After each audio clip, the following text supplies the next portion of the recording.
c'était le pire de justesse hier. Vous allez en parler avec votre invité. Ça va pas fort. Non, c'est difficile actuellement pour les Niçois. Jean-Pierre Reiver, président de l'OGC Nice, est avec nous. Bonjour à vous. Bonjour. C'est vrai qu'on a vécu une soirée difficile hier avec la réception de Dijon. Un promu, match nul, uniquement un partout. Une seule victoire après 8 journées de championnat. On va voir les buts. Regardez, le premier marqué par Dijon au quart d'heure de jeu. David Ospina ne peut rien faire. Heureusement, égalisation niçoise à la 91e minute. Badaboum d'Adjedje qui tire. Superbe frappe du coup du pied. C'est très lourd. Ça marche. Et heureusement, Nice égalise un partout. Une seule victoire après 8 journées de championnat. Qu'est-ce qui se passe, président ? Il se passe qu'on n'est pas à la hauteur de ce qu'on avait pu déclarer. Donc aujourd'hui, tout le monde est très déçu, les supporters en premier, nous également. Aujourd'hui, on est un peu en colère. Donc il va falloir redresser la tête, surtout ne rien lâcher. Et puis je pense qu'il y a beaucoup de choses à rectifier. On va s'y employer cette semaine. Heureusement, on a un match qui est là samedi prochain. Et puis après une petite trêve, il est urgent de redresser aujourd'hui la barre. Déplacement à Caen, samedi prochain. Au classement, vous êtes 17e, à 1 point seulement du premier relégable, à 2 points de la Lanterne Rouge. C'est votre première saison en tant que président. Comment vous vivez cela, personnellement ? Écoutez, je le vis, je m'attendais à des choses difficiles. Elles le sont. Bon, peut-être pas à ce point-là, quand même, je ne vous le cache pas. Mais on est là, on y est. Écoutez, on a certainement fait des erreurs. On va essayer de les corriger. Et puis, encore une fois, je pense que ça passera par un travail collectif de tout le monde. On va s'y employer. Le groupe, malgré tout, vit bien. C'est vrai qu'aujourd'hui, moi, je suis un peu déçu quand je vois des prestations contre Toulouse, Montpellier, Paris, qui sont de bonnes prestations. Il y a des choses positives. Et hier soir, un match, il n'y a pas eu de match pour moi. Ouais, on peut en parler. En première période, c'était presque catastrophique. En deuxième mi-temps, c'était un petit peu mieux. Des supporters ont appelé à la démission d'Éric Roy pendant la rencontre. C'est également le cas sur les forums de supporters. Qu'est-ce que vous avez, vous, à leur répondre ? Écoutez, si les présidents de club connaissaient la recette miracle pour faire en sorte d'engranger des victoires, on l'appliquerait tous. Le changement d'entraîneur, on le sait statistiquement, aujourd'hui, 90% des clubs qui ont changé d'entraîneur en cours de saison, ça n'a rien changé. Au contraire, l'année dernière, vous avez 3 clubs qui ont changé d'entraîneur en cours de saison, les 3 sont descendus.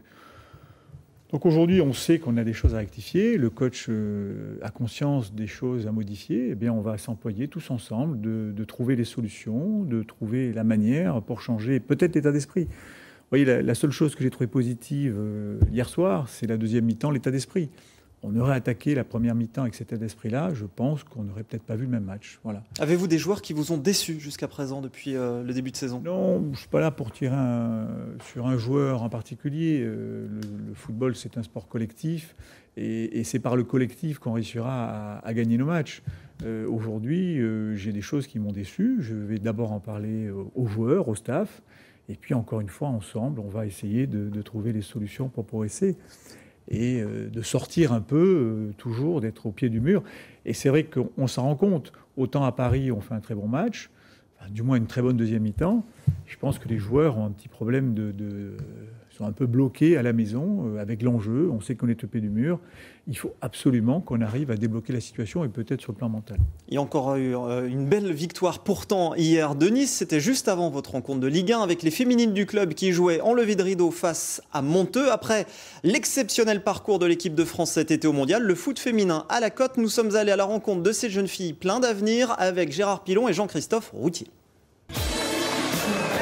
C'est le moment qu'elles attendaient depuis des années. Jouer au Stade du Ray, pelouse mythique pour les Niçois amoureux du ballon rond. L'occasion pour ces filles dingues de foot de prouver ce qu'elles savent faire. 90 minutes de beau jeu et un cinglant 7-0 infligé à l'équipe de Monteux. Talonnade, tête plongeante, jeu collectif bien huilé. Cette équipe féminine a marqué des buts et des points hier soir. C'est bon, on se met en route les filles ? 3 jours par semaine, l'équipe se retrouve sous les ordres de Stéphane qui a pris en main le groupe cette saison. Allez, tout le monde en mouvement. La moyenne d'âge est de 19 ans et certaines viennent depuis le Var pour connaître le haut niveau. Je vous donne un petit peu le menu de ce soir. On va démarrer par un échauffement ballon, toujours technique. Derrière ça, on fera du travail avec les 2 gardiennes de suite.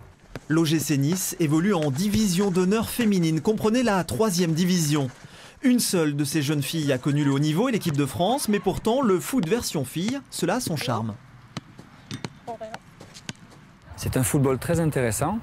Par l'aspect plus psychologique déjà. Je vois avec les filles que c'est pas pareil que les garçons. Et les jeunes spectateurs masculins apprécient la technique de ces dames qui n'a rien à envier aux hommes. Ça va, elle joue bien. Surtout qu'il y en a une, elle est partie en équipe de France quand même. Donc ça va, c'est du bon niveau. La 4e place de l'équipe de France au dernier mondial cet été a permis de faire évoluer les esprits. Et les filles n'ont plus honte de dire que ce sont des footballeuses à part entière. Beaucoup d'hommes m'ont dit j'ai vu le foot féminin à la télé, c'était impressionnant, c'était nouveau, tout ça. Donc ouais, ça nous a mis un bon coup de pub, je pense. Ouais, ils ont un regard différent, je pense. Parce qu'une fille qui joue au foot, c'est pas comme un homme, c'est moins physique. Après leur large victoire, ces filles ont contribué le temps d'un match à faire changer les mentalités. Désormais, l'avenir leur appartient. Elles méritent qu'on s'attarde sur leur parcours. Vous avez vu le match hier, vous avez apprécié? J'ai pris beaucoup de plaisir et vraiment un sentiment de fraîcheur. Vous avez investi 12 millions d'euros dans l'OGC Nice. Vous regrettez votre investissement? Pas du tout. Non, pas du tout. Aujourd'hui, les choses ne se passent pas comme on le souhaite. Mais on assume et puis le parcours est quand même long. On n'est qu'à la 8e journée. Et votre objectif de fin de saison au classement? De trouver un peu de sérénité sportive. On a beaucoup de choses à faire dans ce club. La sérénité sportive nous aidera à les faire. Merci en tout cas d'être venu nous voir, Jean-Pierre Révert, président de l'OGC Nice, qui se déplace donc à Caen samedi prochain. Ça sera d'ailleurs la Coupe de la Ligue à suivre sur France 3 Côte d'Azur le mercredi 26 octobre face à Sochaux. Et puis un résultat de Ligue 2 également avec Monaco qui s'est incliné à Laval 1-0. Ça va mal à Monaco, 19e et avant-dernier. Et puis des images, si vous me le permettez, de hockey sur glace avec hier Nice qui s'est imposé face à Lyon sur le score de 7-3. Nice qui était mené au début du match. Et là aussi, dimanche prochain, nous reviendrons plus longuement sur le club de hockey sur glace de Nice.